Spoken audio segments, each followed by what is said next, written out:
Bem-vindos! Hoje vamos olhar para um tema que à primeira vista pode parecer simples, mas é absolutamente fundamental na saúde: garantir que os planos de tratamento são de facto seguidos. O que acontece quando há falhas? Vamos mergulhar num protocolo muito interessante que mostra como uma equipa de saúde se pode organizar para que ninguém fique para trás. A ideia é transformar os obstáculos em oportunidades para cuidar ainda melhor. Ok, então, o nosso roteiro é muito simples. Vamos começar por perceber o tamanho deste desafio da adesão aos tratamentos. Depois, vamos ver como é que se identificam os fatores de risco, o que acontece a seguir, ou seja, o protocolo em ação, como é que a equipa toda se junta nisto e terminamos com exemplos práticos do dia a dia. Vamos a isso? E pronto, vamos diretos ao assunto. Porque é que, às vezes, é tão difícil seguir um plano de saúde? A verdade é que todos nós já passamos por isto. Mas quando falamos de condições de saúde mais sérias, uma consulta falhada, um medicamento que fica por tomar, bem, podem não parecer grande coisa, mas na realidade podem ser a porta de entrada para complicações que eram perfeitamente evitáveis. E é aqui que a segurança de quem está a ser tratado fica mesmo em risco. Mas, então, o que é que se entende por uma barreira à adesão? Bom, convém tirar já da cabeça a ideia de que é só esquecer-se de um comprimido. Não, não. O conceito é muito mais amplo. Uma barreira pode ser, sei lá, uma doença crónica que é super complicada de gerir. Pode ser a falta de dinheiro para o transporte até ao centro de saúde. Ou até a simples dificuldade em perceber o que os profissionais de saúde nos dizem. No fundo, qualquer coisa que se meta no caminho do tratamento. Conta. E para quem é que este protocolo foi pensado? Para aquilo a que se chama o utente em risco. Atenção, isto não é para pôr um rótulo em ninguém, de todo. É mais uma forma de reconhecer que certas situações da vida, sejam de saúde, sociais ou até comportamentais, deixam as pessoas mais vulneráveis. Quer dizer, com mais probabilidade de, tropeçar no caminho do seu plano de cuidados. Certo, já percebemos o que são as barreiras e quem está em risco. Mas como é que a equipa de saúde identifica isto no dia a dia? Como é que se passa da teoria à prática? Bem, a resposta está num sistema, numa forma organizada de olhar para as coisas, com critérios bem definidos. E estes critérios dividem-se em 3 grandes grupos que vamos espreitar agora. Ora, começando pelos critérios clínicos. O que salta logo à vista é que isto vai muito para além de ter uma doença descompensada. Pensem nisto. Ter de gerir 5 ou mais medicamentos diferentes todos os dias é um desafio enorme. Ou então um déficit cognitivo, uma doença mental, ou até algo que parece mais simples como não perceber bem a informação que nos dão. Tudo isto pode deitar por terra o melhor dos tratamentos. Depois passamos para os critérios comportamentais. Estes são talvez os sinais mais visíveis, digamos assim.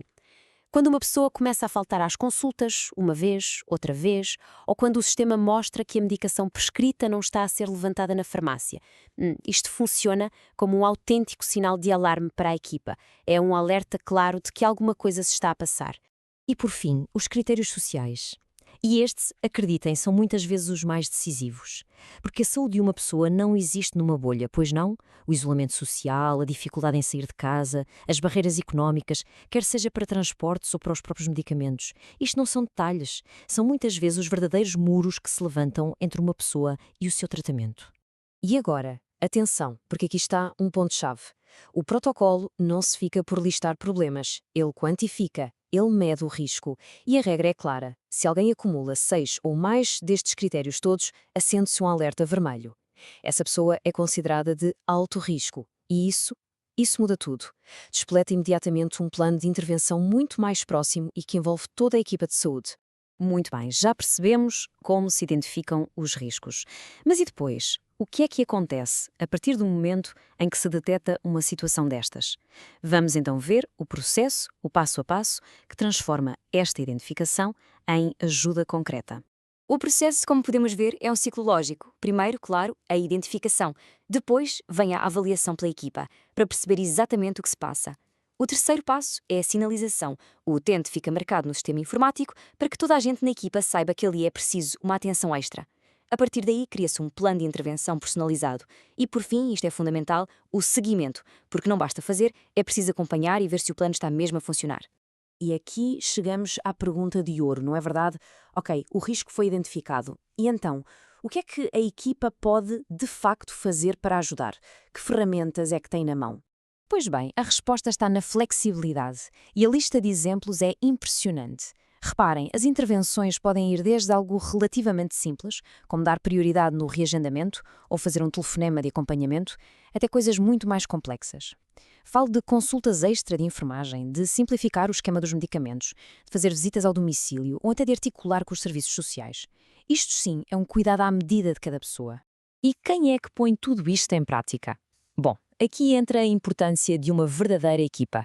Este tipo de protocolo simplesmente não funciona se for responsabilidade de uma pessoa só. Tem de ser um esforço coordenado, em que todos os profissionais sabem o seu papel e trabalham em conjunto. E as responsabilidades estão bem distribuídas. Vejamos. O médico de família foca-se nos riscos clínicos, ajusta o plano terapêutico. Já o enfermeiro de família tem um olhar mais abrangente, avalia as barreiras funcionais, as sociais, e é crucial na educação para a saúde. E depois temos o assistente clínico, que está na recepção, no contacto diário e que é muitas vezes o primeiro a apanhar os sinais de alarme, como as faltas às consultas. É esta engrenagem que faz a máquina andar. Ok, já vimos a teoria, o processo, quem faz o quê, mas nada como um exemplo prático para percebermos como é que isto tudo funciona na vida real, não é? Vamos a um caso concreto para ver o impacto que isto pode ter.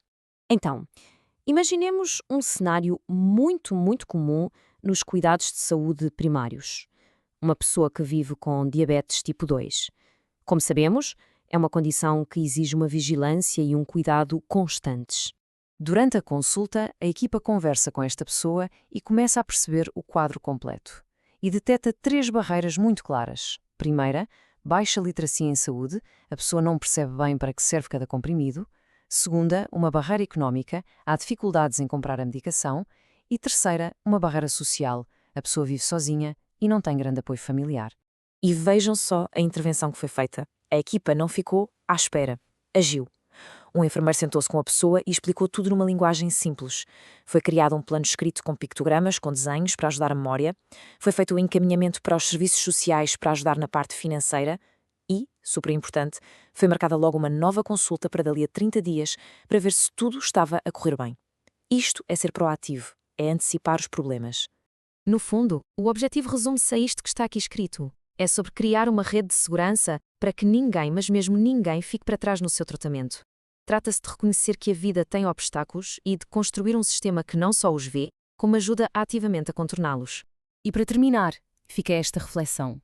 E se em vez de olharmos para uma barreira como um problema ou uma falha de quem está a ser tratado, passássemos a vê-la como uma oportunidade? Uma oportunidade para a equipa de saúde prestar um cuidado melhor, mais adaptado. Um sinal de que é preciso fazer diferente. Porque no final, quando se muda esta perspectiva, não se está apenas a melhorar a adesão a um tratamento, está-se a mudar a forma como se cuida. E isso sim, faz toda a diferença.